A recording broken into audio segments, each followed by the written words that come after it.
Hey guys, today's day 22 of learning OpenGL to make my game engine. Today I was learning about the cross product and the historical definition on where it came from.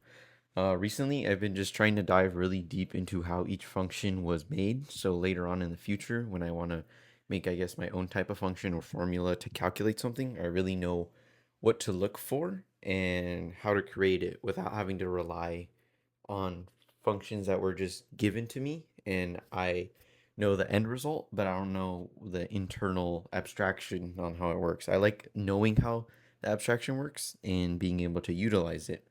So in terms of the cross product, I learned that the whole purpose was for it was that a vector can withhold a direction and the magnitude of, just say for instance, two other vectors. It needs to withhold the area in between the vectors as well be perpendicular to the vectors. Um, the main purpose I saw was mostly in physics in terms of like torque and stuff. I'm assuming against the area that you're rotating against and the direction and magnitude and how much force you're applying.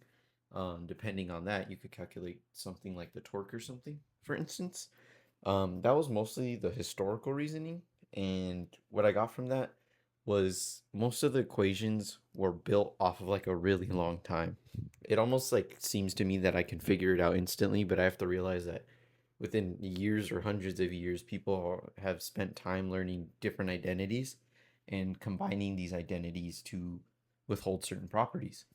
Like just say for instance, finding what's it called, a vector orthogonal to two other vectors, they had to basically derive and use the dot product to make it equal to zero. Because when these values are zero, it means this vector is not projecting onto any other vector. And if it were to be just say upright, for instance, then it's pointing away.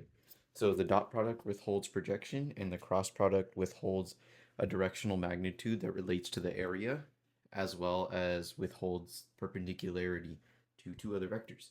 So that's what I got from it. I'm gonna keep progressing in terms of code tomorrow.